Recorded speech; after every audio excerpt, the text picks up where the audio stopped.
আসসালামু আলাইকুম প্রিয় ভিউয়ার্স, প্রিয় বন্ধুরা, আপনাদেরকে জানাচ্ছি শুভেচ্ছা এবং অভিনন্দন। ভিডিওটি না টেনে শেষ পর্যন্ত দেখুন। আরব দেশে নিজকে স্বাবলম্বী করুন। প্রবাস জীবনে নিজকে দক্ষ হিসেবে গড়ে তুলতে হলে আরবি ভাষা জানতেই হবে। ভিডিওটি ভালো লাগলে সাবস্ক্রাইব করে সঙ্গেই থাকুন। আবগা আবগা তার মানে দরকার। আমরা বলি দরকার, আরবিতে বলতে হবে আবগা। এবগা এবগা এর অর্থ লাগবে। আমরা বলি লাগবে, আরবিতে বলতে হবে এবগা। আমরা বলি প্রয়োজন, আরবিতে বলতে হবে এবগা। ইসমা ইসমা এর অর্থ শুনো। আমরা বলি শুনো, আরবিতে বলতে হবে ইসমা। ইসমা তার মানে শুনো।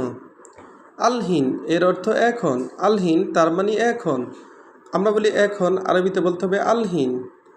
কালাম এর অর্থ কথা। কালাম তার মানে কথা। কথা এর আরবি কালাম। গুল এর অর্থ বলো। গুল তার মানে বলো। আমরা বলি বলো, আরবিতে বলতে হবে গুল। ইলা এর অর্থ দিকে। আমরা বলি দিকে, আরবিতে বলতে হবে ইলা। ইলা তার মানে দিকে। ইমসি এর অর্থ চলা। আমরা বলি চলো, আরবিতে বলতে হবে ইমসি। ইমসি তার মানে চলো। মামনু মামনু এর অর্থ নিষেধ। আমরা বলি নিষেধ, আরবিতে বলতে হবে মামনু। মামনু তার মানে নিষেধ।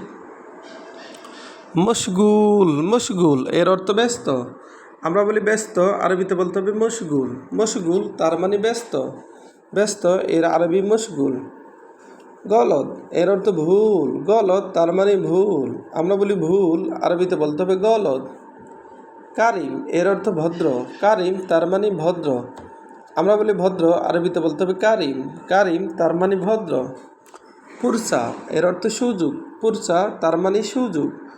আমরা বলি সুযোগ, আরবিতে বলতে হবে পুরসা। আবার দেখুন, আবগা আবগা এর অর্থ দরকার। দরকার তার মানে আবগা। এবগা এর অর্থ লাগবে। আমরা বলি লাগবে, আরবিতে বলতে হবে এবগা। এবগা তার মানে লাগবে। ইসমা এর অর্থ শুনো। আমরা বলি শুনো, আরবিতে বলতে হবে ইসমা। আলহিন এর অর্থ এখন। আমরা বলি এখন, আরবিতে বলতে হবে আলহিন। আলহিন তার মানে এখন। কালাম কালাম এর অর্থ কথা। কথা এর আরবি কালাম।